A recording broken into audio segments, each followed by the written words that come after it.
गलद्दानगण्डं मिलद्भृङ्गखण्डं चलच्चारुशुण्डं जगत्त्राणशौण्डं लसद्दन्तकाण्डं विपद्भङ्गचण्डं शिवप्रेमपिण्डं भजे वक्रतुण्डम्। अहं निर्विकल्पो निराकाररूपो विभुर्व्याप्य सर्वत्र सर्वेन्द्रियाणां सदा मे समत्वं न मुक्तिर्न बन्धः चिदानन्दरूप शिवोऽहं शिवोऽहम् चिदानन्दरूप शिवोऽहं शिवोऽहम्। गुरुर्ब्रह्मा गुरुर्विष्णु गुरुर्देवो महेश्वरः गुरुः साक्षात् परं ब्रह्म तस्मै श्रीगुरवे नमः। ब्रह्मानन्दं परमसुखदं केवलं ज्ञानमूर्तिं द्वन्द्वातीतं गगनसदृशं तत्त्वमस्यादिलक्ष्यम् एकं नित्यं विमलमचलं सर्वधी साक्षिभूतं भावातीतं त्रिगुणरहितं सद्गुरुं तन्नमामि।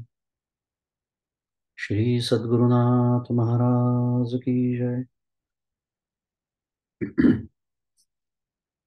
एक दोन मिनटं नेहमीप्रमाणे आपण नामस्मरण करू. सगळ्यांनी म्यूटवरती नामस्मरण करावं अशी विनंती. जय जय रघुवीर समर्थ श्री राम जय राम जय जय राम श्री राम जय राम जय जय राम श्री राम जय राम जय जय राम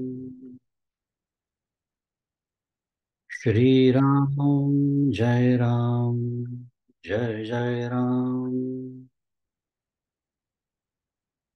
श्री राम जय राम जय जय राम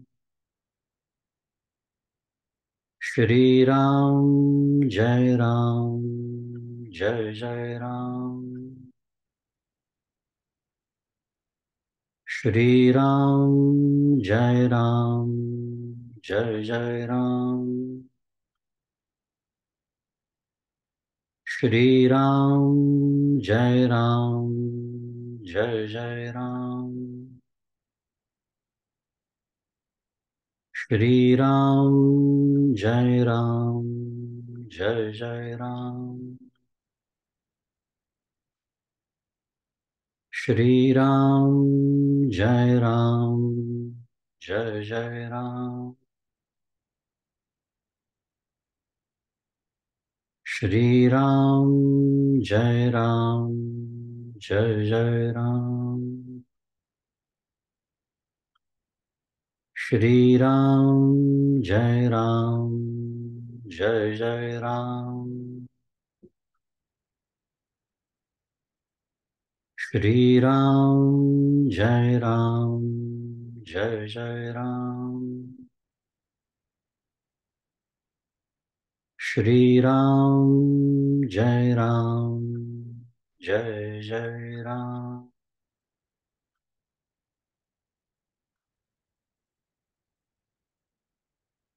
प्रभु श्री रामचंद्र भगवान की जय। श्री सद्गुरुनाथ महाराज की जय। जय जय रघुवीर समर्थ।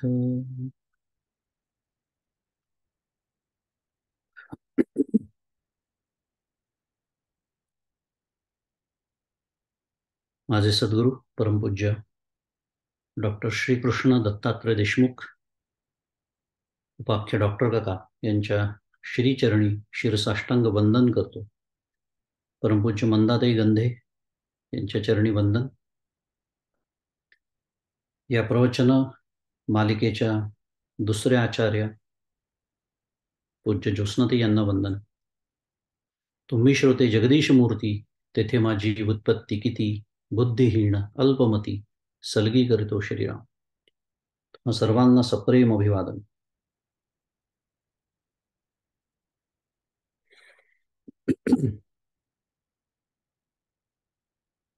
एक आठवड्याच्या दिवाळीनिमित्त आपला जो एक आठवड्याचा खंड पडला आपल्या अभ्यासामध्ये, त्यानंतर आपण भेटतो आहोत.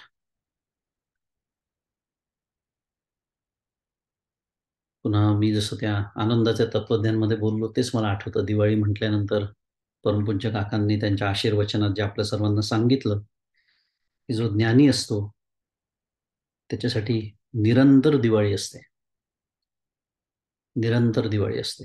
आणि हे त्याचं स्मरण वारंवार याच्यासाठी करायचं की तशी दिवाळी आपल्याला हवी आहे. आपल्याला वर्षातून एकदा येणारी, की ज्याच्यात आनंद शोधावा लागतो आपली सर्व दुःख बाजूला ठेवून, अशी दिवाळी आपल्याला नको आहे. त्यासाठी आपण विवेक चूडामणी सारख्या ग्रंथाचा अभ्यास करतो आहोत. मागच्याला आपण श्लोक क्रमांक 90 पर्यंत येऊन थांबलो होतो. आपला अभ्यास तिथपर्यंत आला होता आणि 90व्या श्लोकाचा अभ्यास अर्थातच पूर्ण झाला नव्हता आपला. बराच त्याच्यामध्ये आशय आहे आणि तो सर्व आशय आपल्याला समजून घ्यायचा, या दृष्टीने आपण काही घाई न करता 89 आणि 90 असा विचार आपण केला. पण 89 पूर्ण केला आणि 90 आपला अर्ध झाला होता. आपला विषय आपण बघतो आहोत, सुरू आहे सूक्ष्म शरीराचं वर्णन. स्थूल शरीराचं वर्णन करून झालं, देहाशक्तीचं सगळं वर्णन करून झालं आणि आचार्य आता सूक्ष्म शरीराचं वर्णन करतायत आपल्यासमोर.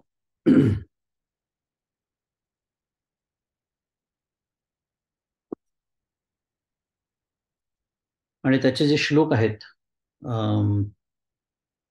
थोडंसं चुकलं माझं. सूक्ष्म शरीराचं पुढे वर्णन आहे, देहासक्तीची निंदा झाल्यानंतर स्थूल शरीराचं वर्णन सुरू आहे. 89 आणि 90 सूक्ष्म शरीराचं वर्णन पुढे येणार आहे. स्थूल शरीराचं वर्णन पुन्हा एकदा श्लोक क्रमांक 89 आणि 90 हे आपण मागच्याला बघितलं.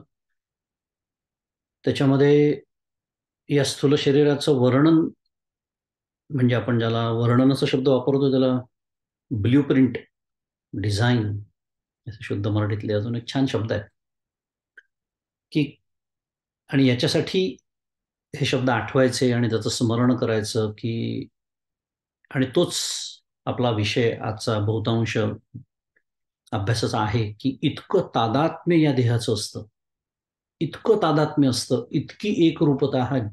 हा देह म्हणजे मी. आणि देह याचा अर्थ पुन्हा स्थूल देह असाच विचार करण्याची गरज नाही. स्थूल, सूक्ष्म, कारण, महाकारण तिथपर्यंत धरूया आपण. या सर्वाला मिळून देहच म्हणतात. आणि त्याला इतकी तादात्म्यता आलेली असते की भानच राहत नाही की तो मी नाही, त्याचं भानच राहत नाही.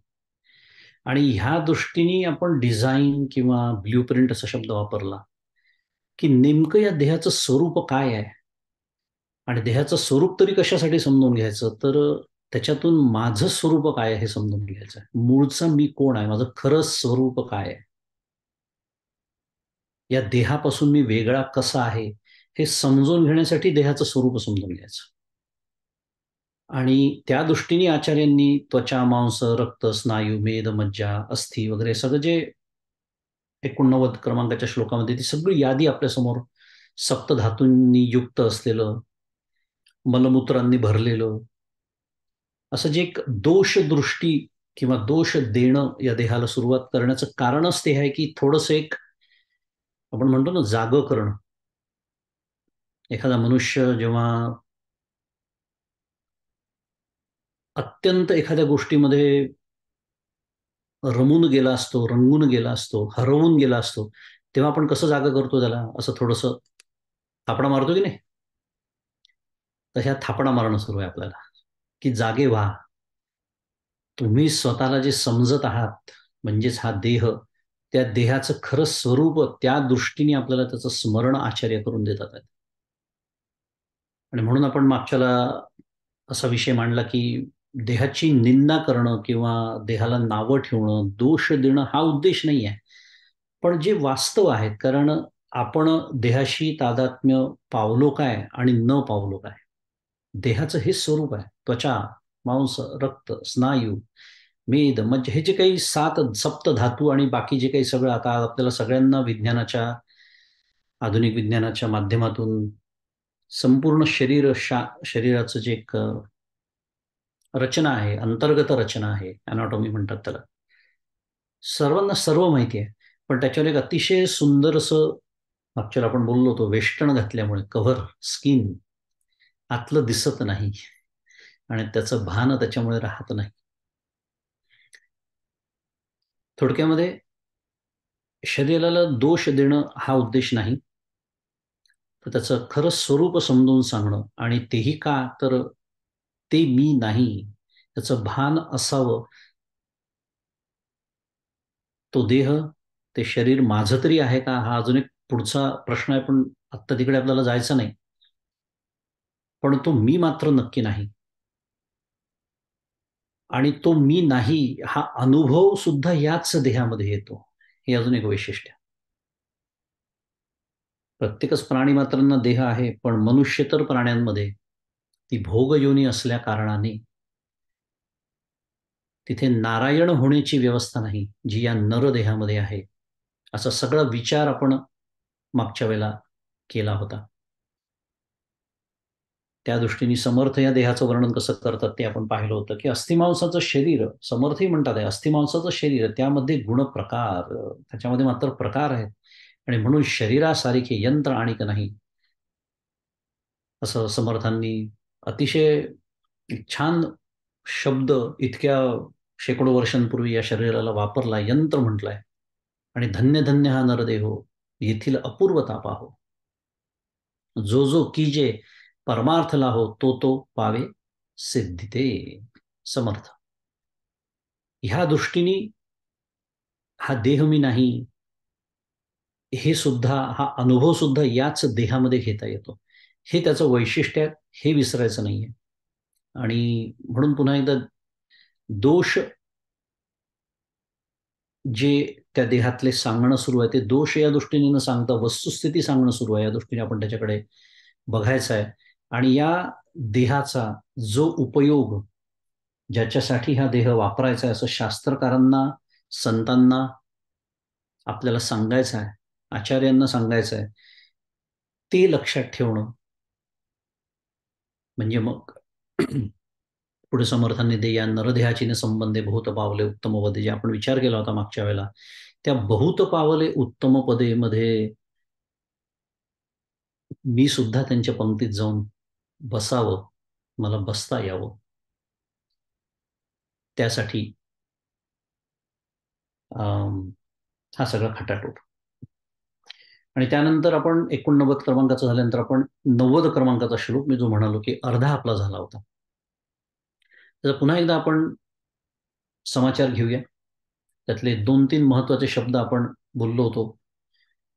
श्लोक, पंचीकृतेभ्यो भूतेभ्य स्थूलेभ्य. आता पुन्हा एकदा श्लोक वाचतोय मी अर्थातच, पण त्याला काही काय म्हणूया, विशेषण लावलेली आहेत, ऍडजेक्टिव्ह.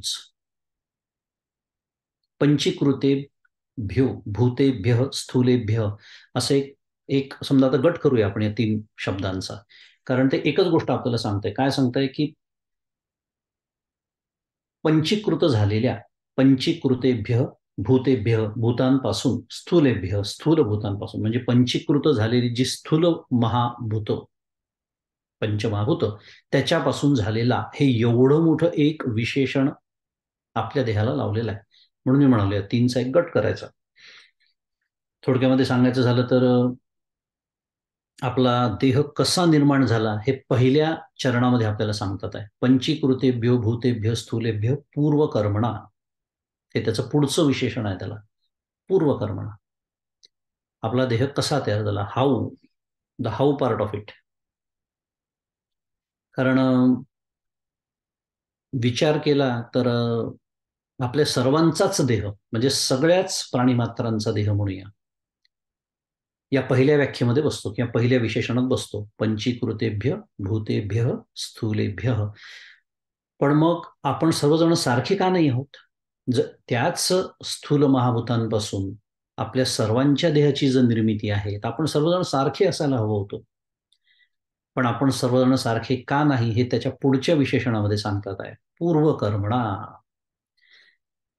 पूर्वकर्मणा त्याचं पुढचं विशेषण. मी जसं म्हणालो की आपल्या देहाची निर्मिती कशी झाली, सर्वप्रथम देहांची निर्मिती सांगतात, आणि आता प्रत्येक जीव, साध्या भाषेत बोलूया, प्रत्येक मनुष्य, प्रत्येक प्राणी मात्र वेगळा का आहे, तर पूर्वकर्मणा हे त्याचं उत्तर आहे.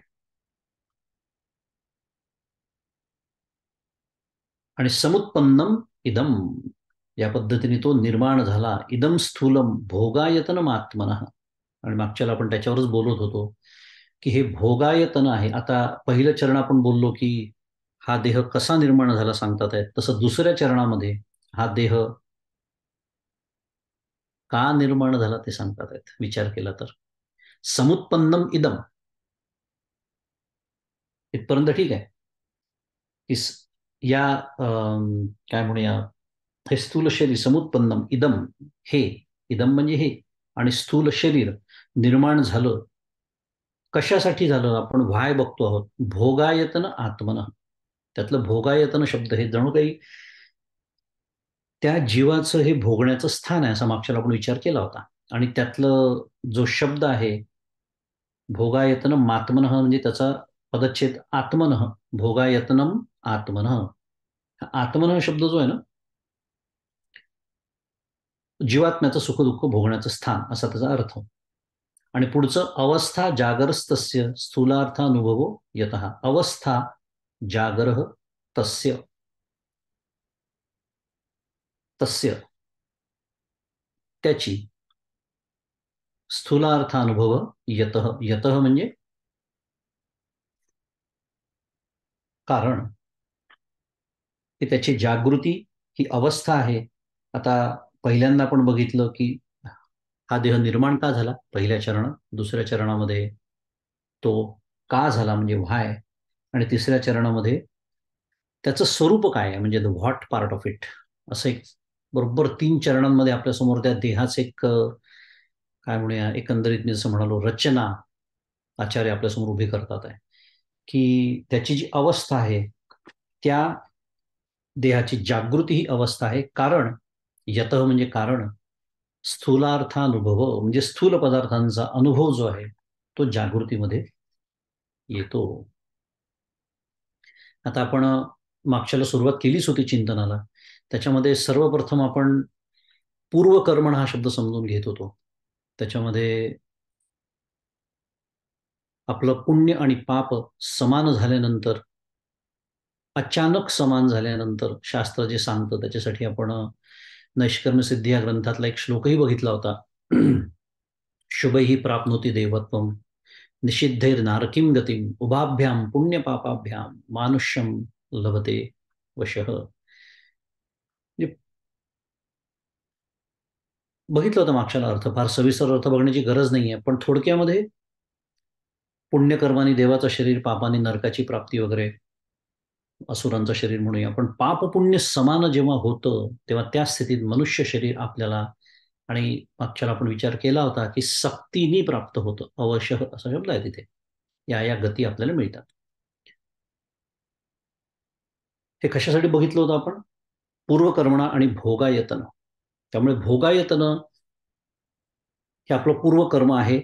पुण्य आणि पाप समान होणं हे आपलं पुण्यकर्म आहे. या श्लोकातला शब्द पूर्वकर्मणा हा जर आपल्याला वापरून घ्यायचा झाला तर. आणि व्हाय कशासाठी, भोगायतन सुखदुःख, आणि त्याच्यामध्ये आपण गमतीने 7.5 वगैरे उल्लेख केला होता मागच्याला. उपलक्षण 7.5 दुःखाचं उपलक्षण. आणि मागच्याला आपण असं बोललो होतो की एक अनिष्ट परंपरा आपल्याला शास्त्र सांगतं. की जे आपण आत्ताच पूर्वकर्मणा आणि भोगायतन याच्यातनं शिकतो आहोत, की पाप आणि पुण्य जेव्हा समान होतात तेव्हा हा देह प्राप्त होतो आणि तो भोगाच्या प्राप्तीसाठी होतो. हे दोन महत्वाचे मुद्दे आपल्याला श्लोकात आपण शिकतो आहोत. आणि ती परंपरा मागच्याला मी जी बोललो होतो, शास्त्र सांगतं की हे जे भोग आहेत, ज्याला आपण संसार दुःख असं म्हणूया, हे जे संसार दुःखाचे भोग आहेत त्याचं कारण काय आहे, तर आपल्याला शरीर प्राप्त झालं आहे. शरीर हे त्याचं अधिष्ठान आहे. तेच तर आपण शिकतोय, भोगायतन. अनिष्ट परंपरा आपण शिकतो आहोत की मग हे शरीर तरी मला का प्राप्त झालं, तर मगाशीच आपण बघितलं पाप पुण्य समान झालं म्हणून हे शरीर प्राप्त झालं. आपण फक्त मनुष्य देहाबद्दल बोलतो आहोत अर्थात. आणि पाप पुण्य याचा अर्थ दुसऱ्या भाषेमध्ये धर्म आणि अधर्म असा होतो. कारण मी जेव्हा धर्मानी जीवन जगतो तेव्हा पुण्याची निर्मिती आहे आणि मी अधर्मानी जीवन जगतो तेव्हा पापाची निर्मिती आहे. त्यामुळे पाप पुण्य धर्माधर्म. मग ते तरी का घडलं, माझ्या हातून पाप तरी का घडलं आणि पुण्य तरी का घडलं, या जन्मात तर सोडून देऊ आपण. आपण हा देह प्राप्त झालं त्याच्या आधीबद्दल बोलतोय बरं का घडलं माझ्याकडून पाप आणि पुण्य. शास्त्र त्याचं कारण असं सांगतं, रागद्वेष माझ्या चित्तामध्ये, माझ्या अंतःकरणामध्ये. राग म्हणजे संस्कृत शब्द आहे तो, त्याचा अर्थ आसक्ती असा होतो. आणि त्याच्या विरुद्ध द्वेष, प्रचंड आसक्ती एखाद्या विषयाची. इतकी आसक्ती असते की मी धर्म सुद्धा धुडकावून लावतो. ओम भद्रम कर्णेभिः शृणुयाम देवाः हे खूप ठसक्यात म्हणतो मी, शांती मंत्र. परमपूज्य काका असं काका गमतीने नेहमीच म्हणतात, इतक्या ठसक्यात म्हणतात की असं वाटतं जणू याला शांती मिळालेलीच आहे. पण ओम भद्रम कर्णेभिः शृणुयाम देवाः भद्रम पश्येमाक्षभिर्यजत्राः हे नुसतं मी म्हणतो, पण माझं जे वर्तन असतं ते अभद्र असतं. माझ्या कानावरती भद्र कसं पडेल, माझ्या डोळ्यांनी मला भद्र कसं पाहता येईल, थोडक्यामध्ये साध्या भाषेमध्ये माझं धर्माचं आचरण माझं कसं असेल, हे मी बघत नाही, याची काळजी मी घेत नाही. आणि जरी मला कळलं की हा अधर्म आहे, जसं दुर्योधनाला कळलं होतं महाभारतात, त्यांनी कबूल केलेलं आहे श्रीकृष्णाजवळ की मला कळतंय, पण मी स्वतःला थांबवू शकत नाही. राग द्वेष, त्यातून पाप पुण्याची निर्मिती, धर्माधर्म त्याच्यातून घडतो. बरं, रागद्वेष तरी का बरं, का बरं आसक्ती, एखाद्या विषयाची इतकी जबरदस्त आसक्ती मला का, किंवा इतका द्वेष का. शास्त्र त्याचं उत्तर देतं, अनुकूल प्रतिकूल ज्ञान. एखादी गोष्ट मला अनुकूल वाटते आणि एखादी गोष्ट मला प्रतिकूल वाटते. आणि आपापल्या काय म्हणूया तीन गुणांच्या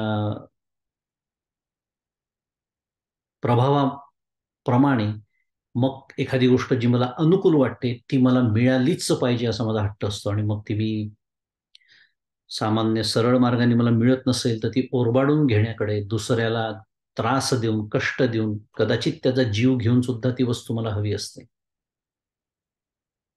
आपण पुन्हा पुन्हा सारखं मागे जातोय, कशातून कशी निर्मिती होते ते पाहतोय. अनुकूल प्रतिकूल ज्ञान, त्याच्यातून आसक्ती आणि द्वेष, त्याच्यातून धर्म धर्म पाप पुण्य, आणि त्याच्यातून हे जेव्हा समान होतं ही शरीराची निर्मिती. पटकन एक धावता आढावा या अनिष्ट परंपरेचा. पुढचा प्रश्न आहे, अनुकूल प्रतिकूल ज्ञान तरी का होतं. शास्त्र त्याचं उत्तर देतं, त्याचं कारण असं आहे, भेदज्ञान. कारण अनुकूल आणि प्रतिकूल, सुख आणि दुःख, यश आणि अपयश, अनेक प्रकारची जी द्वंद्व आहेत, किंवा या जगामध्ये आपल्याला माहिती आहे संपूर्ण जग भेदानीच तर भरलेलं आहे, दुसरं काय आहे. मग काय भेद आपल्याला नष्ट करायचे आहेत का, भेद नष्ट होऊच शकत नाहीत. मग करायचं काय आहे, त्या भेदाचं सत्यत्व नष्ट करायचं आहे. इथे भेदज्ञान याचा अर्थ त्या भेदाचं सत्यत्वानी होणारं ज्ञान. म्हणून तर ज्ञानेश्वर महाराज काय म्हणतात, विषय व्याळे मिठी निधलिया नुठी ताठी, ते तुझिया गुरुकृपा दृष्टी निर्विष होय. तिथे संदर्भ विषयांचा जरी असला तरी तोच संदर्भ इथे लावून घेऊ शकतो आपण, की जसे विषयांचं जसं बंधन असतं इंद्रियांवरती, डोळे उघडल्यानंतर मला गोष्टी दिसणारच आहे, माझे डोळे जर सक्षम असतील तर ते दिसणारच नाही असा विचारच नाही आहे कुठे. पण त्यातलं जे दिसतंय ते सत्य आहे, हे जे विष आहे ते तुझ्या गुरुकृपा दृष्टी निर्विष होय. ते विषत्व जाईल गुरूंच्या सद्गुरूंच्या कृपेनी, असं वर्णन माऊली तिथे करते. अगदी त्याप्रमाणे हे भेदज्ञान, हे जे भेद मला दिसतात ते मला सत्य वाटतात, म्हणून अनुकूल प्रतिकूल मला वाटायला लागतं. एक गोष्ट अनुकूल वाटायला लागते, एक गोष्ट प्रतिकूल वाटायला लागते. म्हणून एकाची आसक्ती ते एकाचा द्वेष, म्हणून मग त्याच्यातनं पाप पुण्य, म्हणून शरीर, म्हणून संसार दुःख. भेद तरी सत्य का वाटतात, पुढचा प्रश्न. आणि आता शास्त्र अंतिम उत्तर आपल्याला देतं, ते म्हणजे अज्ञान. त्याचं उत्तर आहे आत्मस्वरूपाचं अज्ञान. अज्ञान तरी कशाचं? आत्मस्वरूपाचं. माझं जे खरंच, माझं जे जो खरा मी आहे, ज्याचा आपण सातत्याने विचार करतोय, ज्याच्यासाठीच ती सगळी मांडणी सुरू आहे, की ज्याचा अनुभव या घेण्याची क्षमता ज्या देहामध्ये आहे, त्या देहाचं स्वरूप आपण समजून घेतोय. ज्ञान आपुला आपण पेया, विसरू जो धनंजया, ते चिरूप यया अज्ञानसी, माऊली म्हणते. आपुला आपण पेया, माझंच मला विस्मरण झालेलं आहे, आणि ते विस्मरणच म्हणजे अज्ञान. बस, अज्ञान म्हणजे दुसरं काही नव्हे, त्या विस्मरणालाच अज्ञान असं म्हणतात, असं माऊली प्रत्यक्ष व्याख्या करते अज्ञानाची.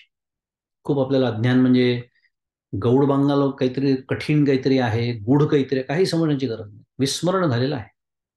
आणि ते विस्मरण झाल्याचा दुसरा ताबडतोब होणारा परिणाम आहे, की जे मी आहे त्याचं विस्मरण झाल्यामुळे जे मी नाही ते मी आहे असं वाटायला लागलं. तो हा देह. कारण मी कोणीतरी असलो पाहिजे की नाही, कोणीतरी तर आहे मी अर्थातच. जो मी खरा मी आहे तो विसरलो, जो खोटा मी आहे तो मी धरून बसलो. ही आहे अनिष्ट परंपरा. कशाची? शरीराच्या निर्मितीची. आणि त्याही पेक्षा, शरीराच्या निर्मितीपेक्षाही पूर्वकर्मणा आणि भोगायतन हे दोन शब्द समजून घेण्यासाठी अनिष्ट परंपरा आपल्या समोर आपण मांडली, त्याचा विचार केला. कारण याच्यातनं एक गोष्ट आपल्याला शिकायची काय आहे, तर माझ्या पूर्वकर्माप्रमाणे. त्यामुळे पहिली गोष्ट तर कोणालाही दोष देणं, लोकांना, परिस्थितीला. कारण जर माझ्या आयुष्यामध्ये अनिवार्यपणे भोग येणारच असतील, आणि ते येणार आहेतच हे आपण आत्ता तेच समजून घेतो आहे, मग ते जर येणार असतील तर नेहमीच मी गमतीने म्हणतो की भोग येतात म्हणजे काय, असं अमेझॉन पॅकेज डिलिव्हर करतं का, किंवा फ्लिपकार्ट भारतातल्या लोकांसाठी. हे घ्या आजचे भोग, अर्धा किलो दुःख, अर्धा किलो सुख. मी जरा थोडंसं ऑप्टिमिस्टिक ज्याला म्हणतात शुद्ध मराठीत, अर्धा किलो नाही, खरं ते अर्धा किलो दुःख असेल तर 1 ग्रॅम सुख वगैरे असं म्हणजे सोन्यासारखं तोळ्यात वगैरेच मोजायला पाहिजे ते. कारण तुकाराम महाराज म्हणतात आहे, सुख पाहता जवा पाडे दुःख पर्वता एवढे. असं पॅकेज येत नसतं. मग काय येत असतं, ते माझ्या प्रारब्धामध्ये जे आहे ते कोणाच्या तरी माध्यमातून ते माझ्यापर्यंत पोहोचत असतं. मग ते माझ्या घरातले, माझे जवळचे अत्यंत सख्खे नातेवाईक असतील, मित्र असतील, कार्यालयातली म्हणजे शुद्ध मराठीत ऑफिसमधली मंडळी असतील, कोणीही असतील, किंवा अगदी अनोळखी व्यक्ती ज्यांनी मागून येऊन माझ्या गाडीला ठोकलं, माझा काहीही दोष नसताना. हे हे आपण याच्यातनं शिकतोय. कारण हे जर भोगायतन आहे, आणि हे जर पूर्वकर्मणा आहे, आणि माझ्याच पूर्वकर्मातून माझं प्रारब्ध तयार होत असेल, आणि माझं प्रारब्ध मला भोगायला मिळावं अशी व्यवस्था ईश्वराची जर असेल, की ज्याची ही प्रारब्ध नावाची व्यवस्था आहे, आणि मी त्याला शरण आहे,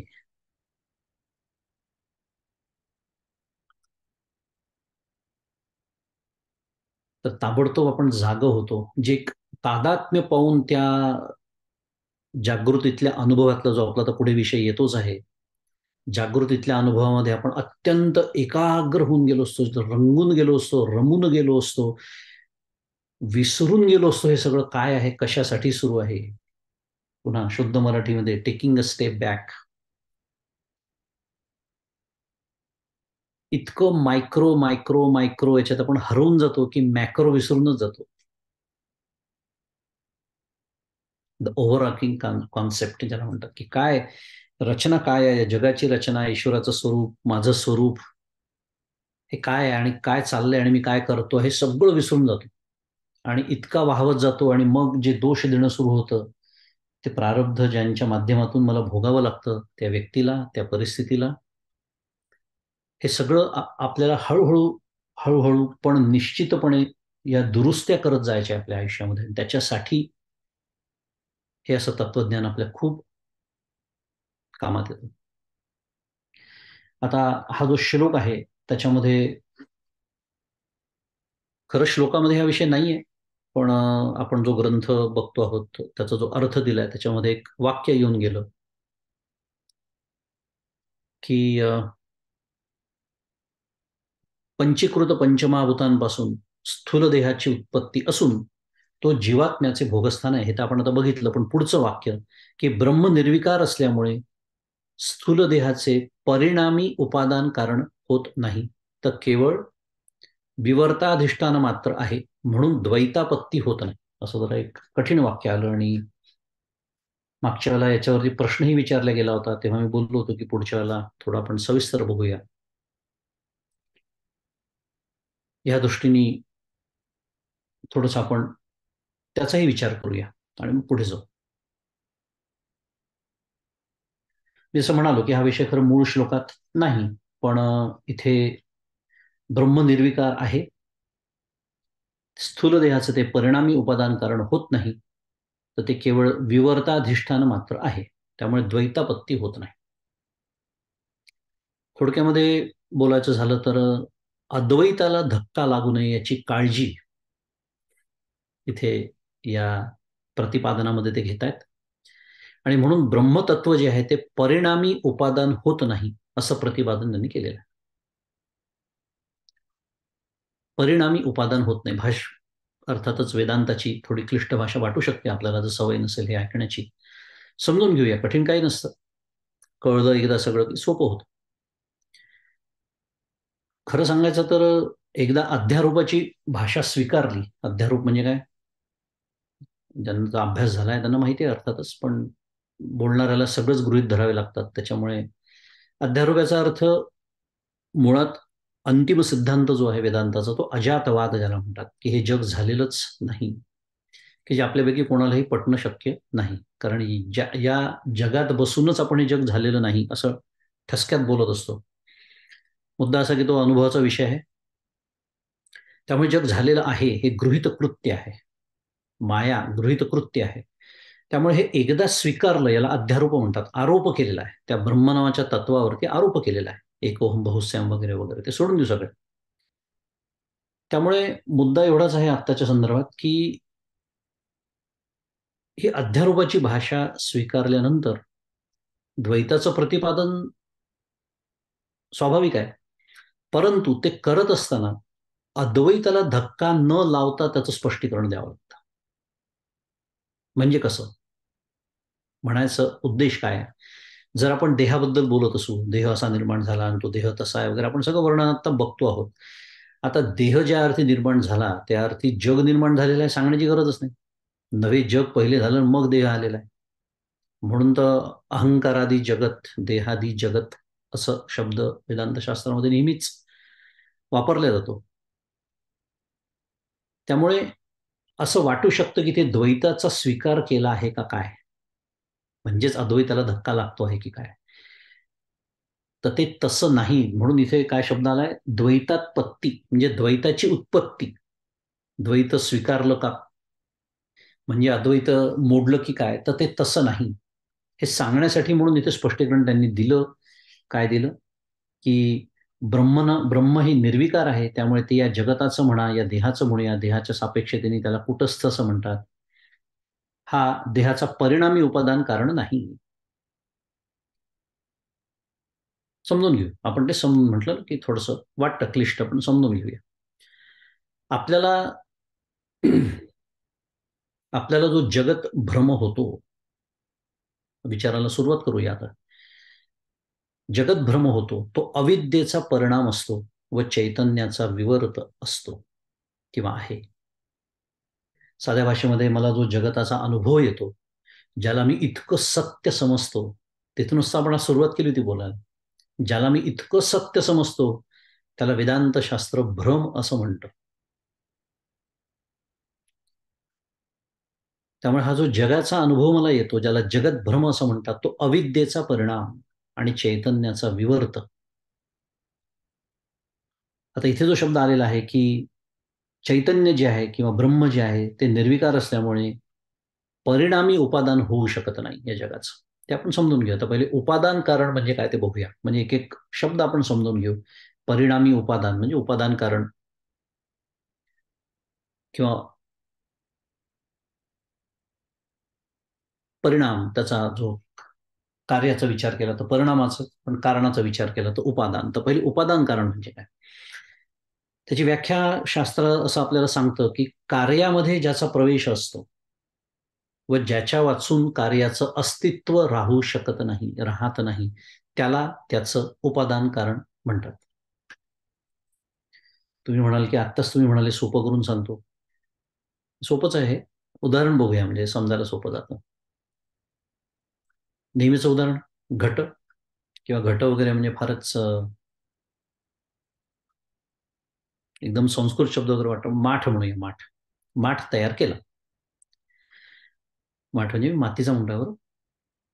रामकृष्ण हरी. माठ तयार केला आपण, तर ते कार्य आहे की नाही. माठ तयार झाला समजा आपल्या घरात.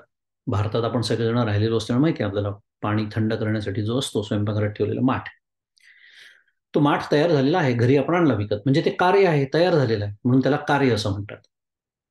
आता हा माठ तयार करण्यासाठी काय काय लागलं आपण याचा विचार करू. एक सर्वप्रथम तर कुंभार हवा, ज्याने तो माठ तयार केला. तर त्या कुंभाराला काही गोष्टी लागतात. उदाहरणार्थ ते चाक लागतं, चक्र, ते फिरवायचं. ते फिरवण्यासाठी त्याला काठी लागते आणि माती लागते, अर्थातच माती आणि पाणी म्हणूया. हे सगळं जेव्हा एकत्र येतं आणि मग तो कुंभार त्याच तो चाक फिरवून त्याच्यावर ते मातीचा तो गोळा भिजवलेला पाण्यामध्ये त्याला आकार देतो आणि त्याचा माठ तयार करतो. हे सगळं आपल्याला प्रक्रिया माहिती आहे सर्वांना. आता माठ तयार झाला हे कार्य आहे, आपण समजून घेतो उपादान कारण म्हणजे काय. तर हे जे सर्व घटक आपण आता बघितले, कुंभार आहे, ते चाक आहे, ती काठी आहे, ती माती आहे, या सर्व घटकातील फक्त एकच घटक असा आहे, माती, की ज्याचा त्या घटामध्ये म्हणूया किंवा त्या माठामध्ये प्रवेश आहे की नाही. इतका प्रवेश आहे की माती वाचून घट असू शकत नाही. कुंभाराने जाऊ द्या म्हटलं की बा मी तुम्हाला अर्ध्या किमतीत देतो माठ, तर ती माती मात्र मी घेऊन जातो घरी, कारण तुम्ही अर्धेच पैसे देत आहात. काय होईल त्या माठाचं. त्या माठाचं काय होईल, तो माठ राहू शकेल का जर मातीच काढून घेतली तर.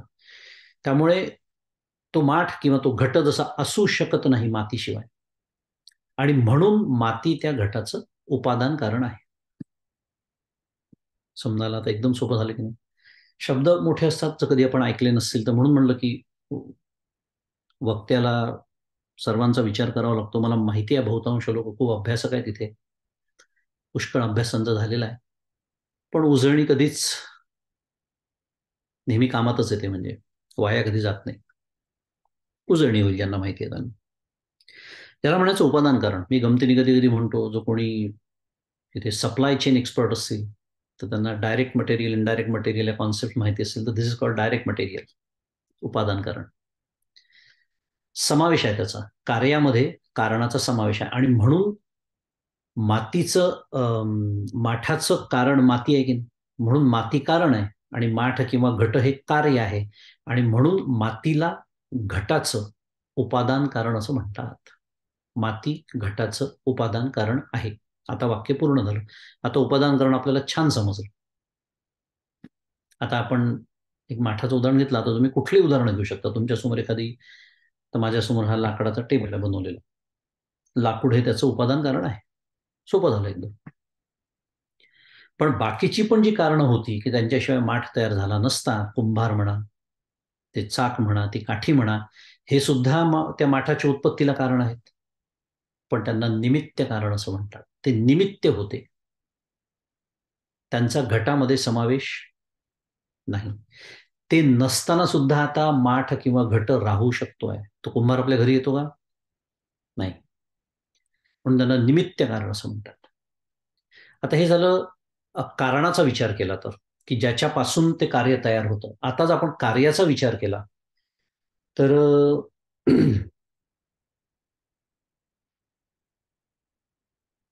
कार्याचा जेव्हा आपण विचार करतो तेव्हा उपादान कारण आपण आता जे समजून घेतलं, त्या कार्याचा विचार करताना उपादान जे कारण आहे त्याचं, ते उपादानाच्या समान स्वभाववान आणि अन्यथा रूप म्हणजे निराळं स्वरूप असं जेव्हा कार्य आपल्याला दिसतं तेव्हा त्याला परिणाम असं म्हणतात. पुन्हा व्याख्या कठीणच वाटतात. उदाहरण घेतलं की पुन्हा मगाशी सारखं सोपं होणार. पुन्हा तेच उदाहरण घेऊया आपण मातीचं आणि त्या माठाचं किंवा घटाचं, किंवा दूध आणि दही, आपल्या नेहमीच्या अनुभवातले विषय. आता माती त्या घटाचं किंवा दूध त्या दह्याचं काय झालं? उपादान कारण झालं. उपादान कारण आपण आत्ताच शिकलो, समजायला सोपं आहे आता. कारण दुधाशिवाय दूध काढून घेतलं तर दही उरेल का? शक्य आहे का? नाही. माती काढून घेतली तर घट राहील का? नाही. त्यामुळे माती उपादान कारण आहे. पण त्या माती आणि घटामध्ये काही गोष्टी सामान्य आहेत, सारखेपणा आहे. कोणता? माती आणि घट या एकच पृथ्वी तत्वाचे तयार झाले, बरोबर? ज्या पृथ्वीतून माती आली आहे त्याच मातीचा घट होतोय, त्यामुळे एक पृथ्वी तत्व त्याच्यामध्ये सामान्य आहे आणि त्याचं व्यावहारिकत्वही सामान्य आहे.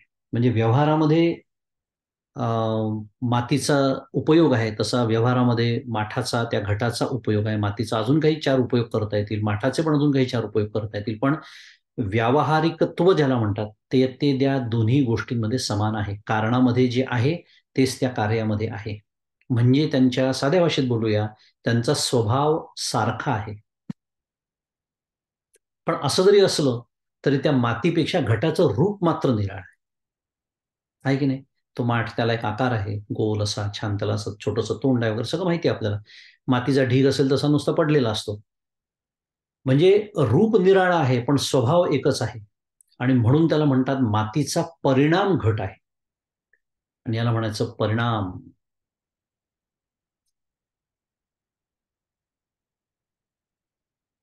परिणाम उपादान. आता झाला शब्द पूर्ण. जे आपण समजून घेण्यासाठी एवढी खटपट केली, त्या ग्रंथामध्ये जो उल्लेख आला आहे त्याच्या अर्थामध्ये, की याला म्हणायचं माती घटाचं हे परिणाम उपादान आहे. उपादान कारण ज्याला म्हणतात. उपादान कारण तर आहेच, पण त्यातला जो एक प्रकार आहे तो परिणाम असा आहे. पुन्हा एकदा आपण काय त्याचं लक्षण बघितलं, की समान स्वभाववान, दोघांचा स्वभाव समान आहे, पण अन्यथा रूप म्हणजे कार्याचं रूप जे आहे ते अन्यथा. अन्यथा म्हणजे निराळं. कारणापेक्षा कार्याचं रूप निराळं आहे, पण स्वभाव मात्र समान आहे. त्याला म्हणायचं परिणाम. आता अजून एक प्रकारचं कार्य असतं. हे झालं आपण काय म्हणूया घटाचं उदाहरण घेतलं. अजून एक प्रकारचं कार्य असतं, त्याचा जर आपण विचार केला, उदाहरणार्थ समजा मंद प्रकाश आहे, संध्याकाळची वेळ आहे. आपण अनेकांनी कधी कधी अनुभव घेतला असेल. एखादं झाडाचं खोड असतं विचित्र आकाराचं आणि त्याच्यावर एकदम असं वाटतं अरे ते कोणीतरी माणूस लपून बसलाय, आणि आपल्या चित्तामध्ये चोर असल्यामुळे तो नेहमी चोरच वाटतो. पोलीस बसलाय असं कधीच वाटत नाही.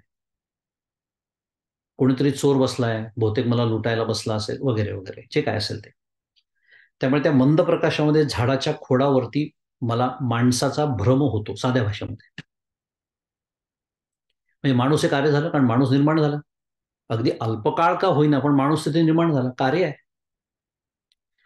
आणि तो कोणामुळे निर्माण झाला? तर त्या झाडाच्या खोडामुळे झाला. त्यामुळे झाडाचं खोड हे त्याचं कारण आहे. हा जो भासलेला माणूस ते कार्य आणि ते झाडाचं खोड आहे कारण. आता त्यातलं झाडाचं खोड जे आहे हे व्यावहारिक आहे. जेव्हा त्याच्यावर मी प्रकाश टाकतो, नीट बघतो, त्या लक्षात येतं की अरे माणूस बिणूस काही नाही, साधं हे झाडाचं खोड आहे किंवा जरा विचित्र, आपण एका वेगळ्या विशिष्ट दिशेने त्याच्याकडे बघितलं, अँगलनी बघितलं म्हणून ते तसं वाटलं. व्यवहारामध्ये कळतं ताबडतोब की झाडाचं खोड आहे, हे व्यावहारिक आहे. पण तो जो माणूस जो भासला, तो भासल्यामुळे तो प्रातिभासिक आहे. म्हणजे काय झालं, झाडाच्या खोडाची सत्ता ही व्यावहारिक आहे, तर त्या भासलेल्या माणसाची सत्ता ही प्रातिभासिक आहे. थोडं अजून शास्त्रीय भाषेत बोलायचं झालं तर झाडाचं खोड हे त्याचं अधिष्ठान आहे आणि या अधिष्ठानाहून विपरीत स्वभाववान आणि अन्यथा रूप असं ते कार्य तयार झालं. कारण झाडाचं खोड आपण बघितलं काय, त्याला व्यावहारिक सत्ता आहे. त्याच्याहून माणसाचा स्वभाव, तो जो माणूस तयार झाला, अल्पकाळ का होईना मला तो माणूस वाटला, त्याचा स्वभाव विपरीत आहे कारण तो प्रातिभासिक झाला. म्हणजे काय झालं, त्याचं स्वरूपही म्हणजे त्याचा स्वभावही विपरीत अन्यथा आहे आणि स्वरूपही निराळं आहे. ह्याला म्हणायचं विवर्त. त्याला म्हणायचं विवर्त. मगाशी आपण बघितला परिणाम. थोडक्यामध्ये सारांशाने बोलूया की परिणाम आणि विवर्त याच्यामध्ये एक गोष्ट, एक लक्षण समान आहे. कोणतं? अन्यथा रूप. कारण आणि कार्य दोघांचं रूप अन्यथा म्हणजे निराळं असणं हे समान आहे, दोन्हीमध्ये आहे. मातीचं रूप वेगळं आहे, घटाचं रूप वेगळं आहे, झाडाच्या खोडाचं रूप वेगळं आहे, भासलेला माणूस वेगळा आहे. हे दोन्हीमध्ये सामान्य आहे. पण दोन्हीमध्ये फरक काय आहे, तर विपरीत तिथे समान स्वभाववान आहे, तिथे स्वभाव समान आहे, तिथे विपरीत स्वभाव, निराळा स्वभाव आहे, सत्ताच वेगळे आहे. आणि ह्याला म्हणायचं विवर्त. आता आपल्या ज्याच्यासाठी एवढी सगळी खटपट केली त्या वाक्याकडे परत जाऊया. आणि या सगळ्याचं सारांश काय आहे की ब्रह्म हे तर आपण उदाहरण म्हणून समजून घेतलं, समजून घेण्यासाठी काही आपण दृष्टांत वापरले, पण मूळ सिद्धांत सांगणं काय सुरू आहे की ब्रह्म हे जगताचं, इथे जे शब्द आलेला, वाक्य आलेलं आहे की ब्रह्म जगताचं विवर्ताधिष्ठान मात्र आहे. म्हणजे जसं ते झाडाचं खोड आणि तो भासलेला माणूस यांचं जे नातं आहे, तसं ब्रह्मतत्व आणि हे जगत आणि म्हणूनच माझं शरीर यांचं नातं आहे.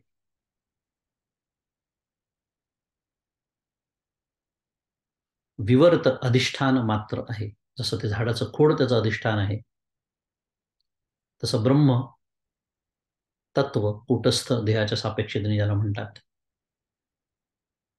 ते विवर्त आहे. हे विवर्त मात्र आहे किंवा हे जग या ब्रह्मावरचा विवर्त आहे, असं ते पूर्ण शास्त्रीय वाक्य बोललं जातं. थोडक्यामध्ये परिणामी उपादान कारण ते नाही. कारण परिणामी होण्यासाठी त्याच्यामध्ये खरं सांगायचं तर बदल व्हावे लागतात, विकार व्हावे लागतात आणि ब्रह्मतत्व निर्विकार आहे.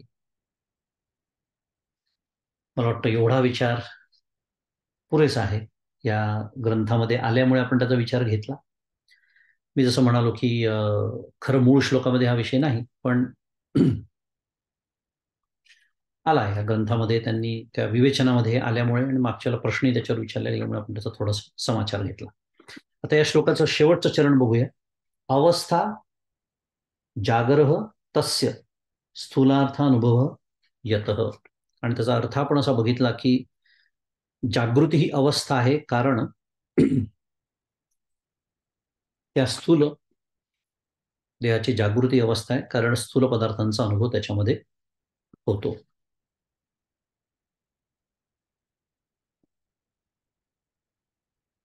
देहाची म्हणूया, जीवाची म्हणूया, जागृती ही अवस्था आहे कारण स्थूल पदार्थांचा अनुभव येतो.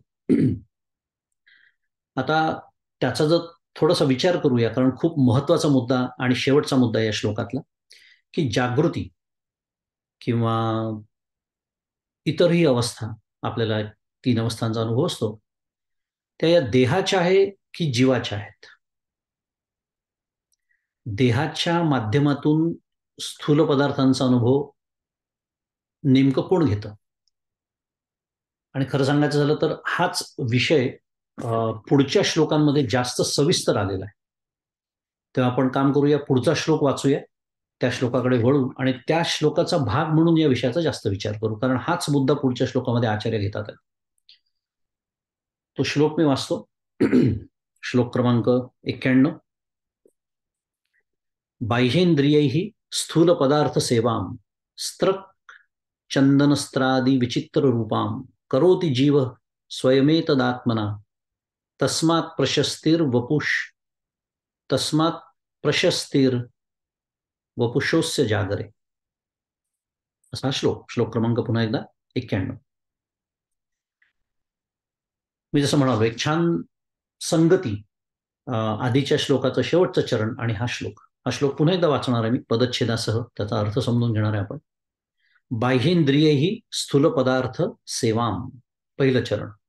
पुढे म्हणतात स्त्रक चंदन स्त्र्यादी विचित्र रूपाम. आपण अन्वय नंतर लावून घेऊया, आपण शब्दांचे अर्थ पाहू, म्हणजे पटकन जरा समजायला सोपं जातं. अन्वय नंतर बघूया. बाह्येंद्रियैः याचा अर्थ बाह्य इंद्रियांनी, साध्या भाषेमध्ये आपली जी इंद्रिय आहेत, श्रोत्रादी इंद्रिय आहेत, कान, नाक, डोळा वगैरे वगैरे, माहिती आहे आपल्या सगळ्यांना. स्थूल पदार्थ सेवाम म्हणजे स्थूल पदार्थांचं काय होतं, भोग घेतो.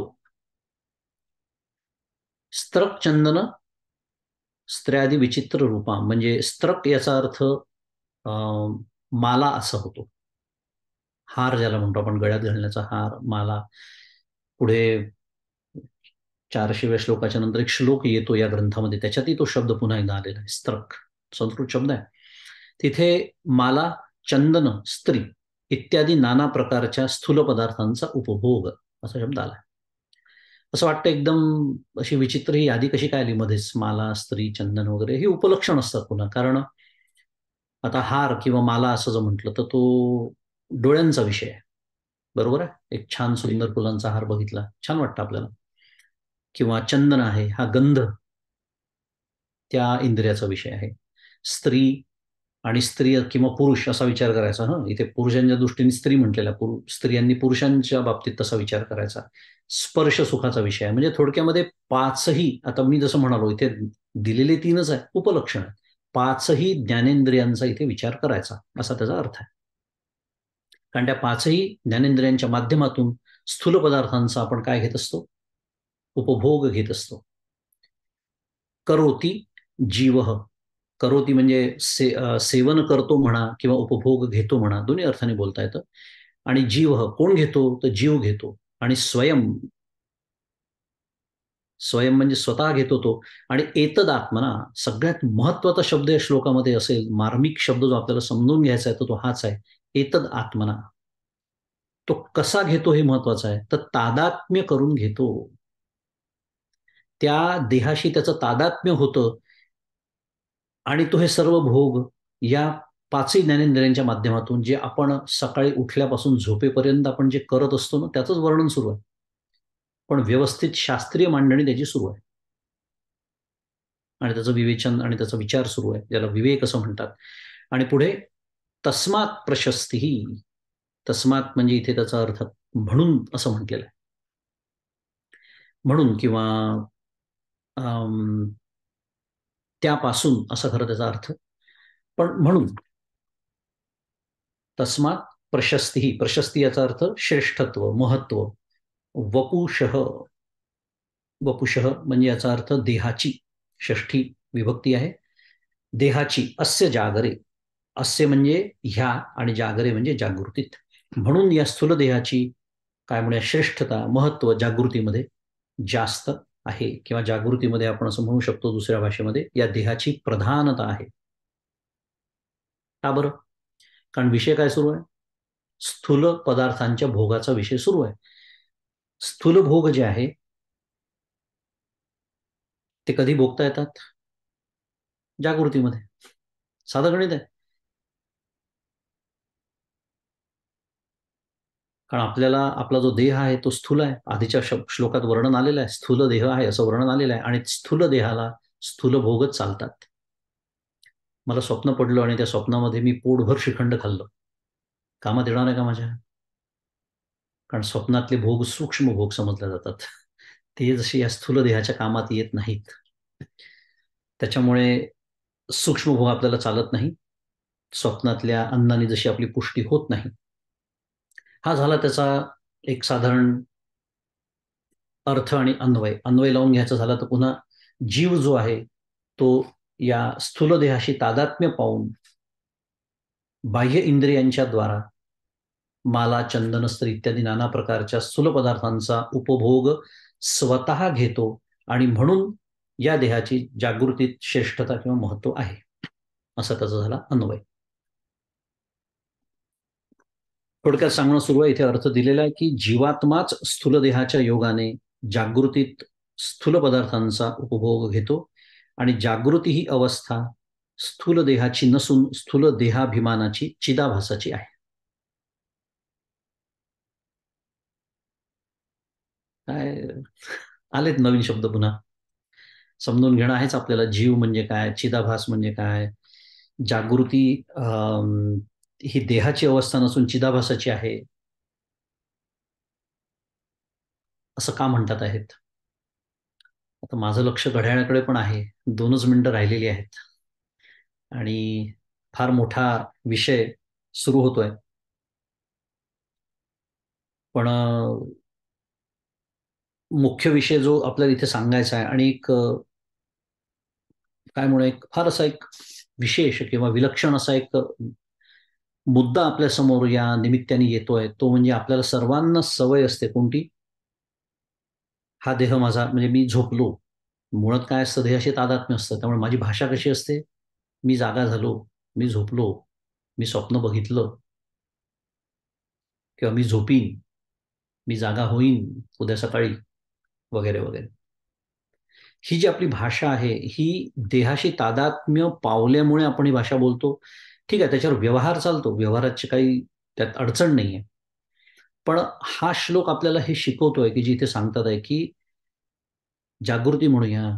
इथे जागृतीचा उल्लेख आहे म्हणून जागृती, पण त्याबरोबर आपण उरलेल्या 2 अवस्थांचाही विचार करू शकतो की स्वप्न आणि सुषुप्ती ह्या ज्या 3 अवस्था आहेत त्या स्थूल देहाच्या नसून कशाच्या आहेत, तर स्थूल देहाचा जो अभिमानी आहे, त्याला इथे जीव साध्या भाषेमध्ये म्हणतात किंवा ज्याला इथे चिदाभास असा शब्द वापरलेला आहे, त्याच्या त्या अवस्था आहेत. आणि ह्याच्यासाठी आपल्याला एक पुन्हा थोडक्यामध्ये, पण सर्वांचा विचार करून एक जीव आणि चिदाभास याचं एक पटकन काय म्हणूया स्वरूप काय आहे ते समजून घेऊन मग आपल्याला या विचारांकडे वळावं लागणार आहे की या अवस्था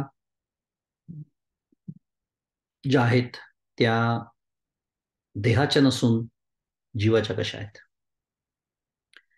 आणि हा विचार करण्यासाठी आपण पुन्हा बुधवारी भेटूया. आज आपली वेळ झालेली आहे. तर आज आपल्या विचारांना इथे आपण विराम देऊ आणि आजचं चिंतन पुष्प सद्गुरूंच्या चरणी अर्पण करू. श्री सद्गुरुनाथ महाराज की जय. जय जय रघुवीर समर्थ.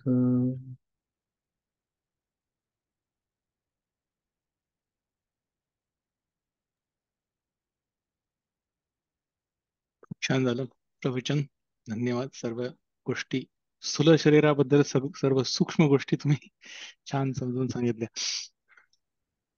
आता आपल्याला थोड्यासा प्रश्नासाठी वेळ आहे का? घेऊ शकतो काही प्रश्न असतील तर.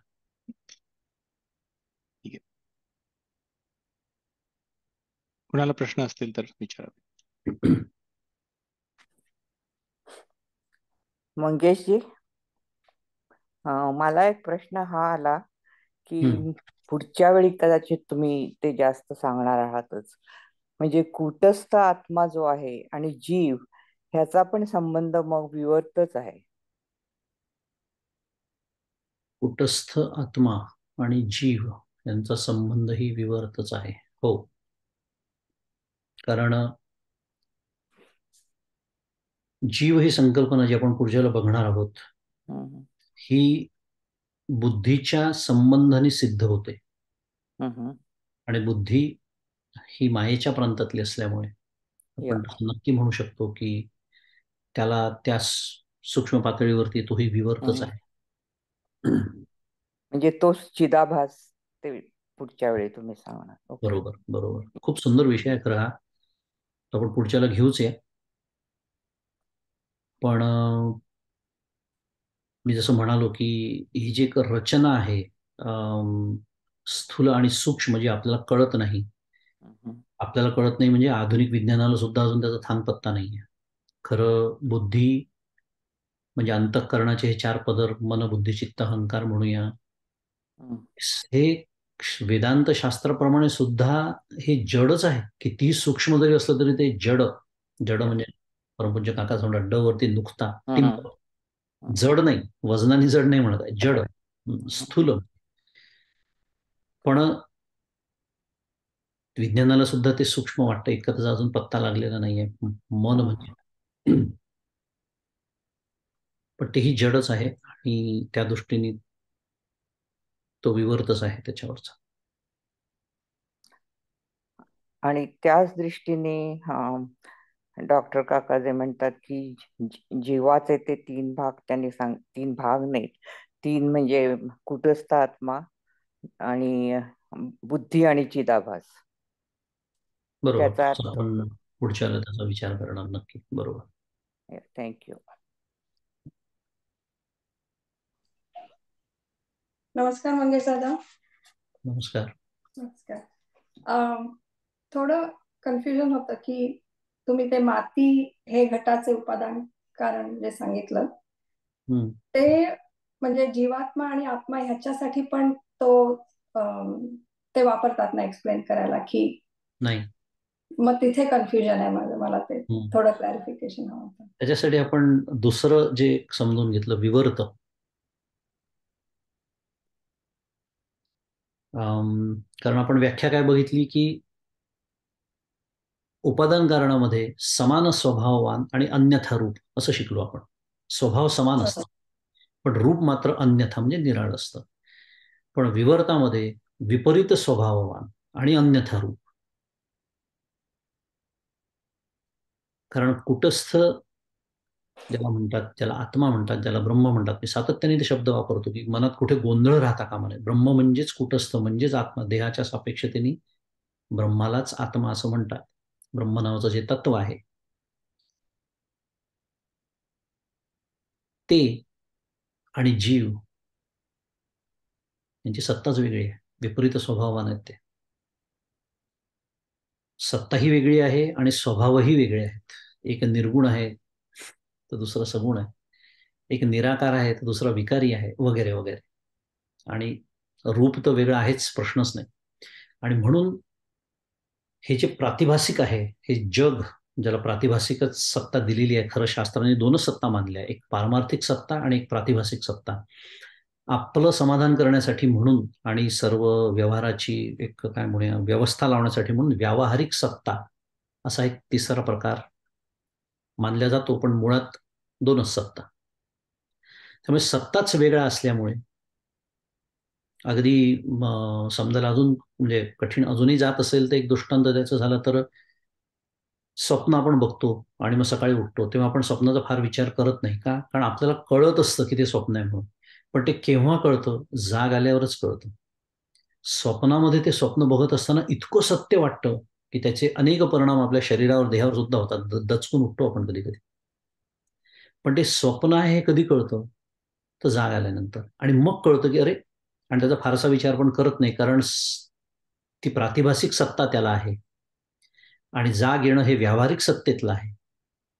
पण हे या सत्तेचा अनुभव आल्यावर ती सत्ता प्रातिभासिक आहे असं म्हणता येतं आणि कळतं. तसं आत्मजागृतीची जाग जेव्हा येते, जी संतांना सद्गुरूंना आलेली असते, पण म्हणून आपल्याला 3च अवस्थांचा अनुभव आहे. तो विषय आता नाहीये खरं या श्लोकामध्ये. पण आपल्याला जागृती, स्वप्न, सुषुप्ती. पण या 3 अवस्थांच्या सापेक्षतेने तुर्या नावाची जी 4थी अवस्था आहे, त्याला असं म्हणूया आपण ज्ञानाची जागृती. ती जाग आल्यानंतर मग कळतं की आपण ज्याला जाग समजतो तेही स्वप्नच कसं आहे या दृष्टीने, म्हणजे स्वप्न या दृष्टीने की मिथ्या कसं आहे.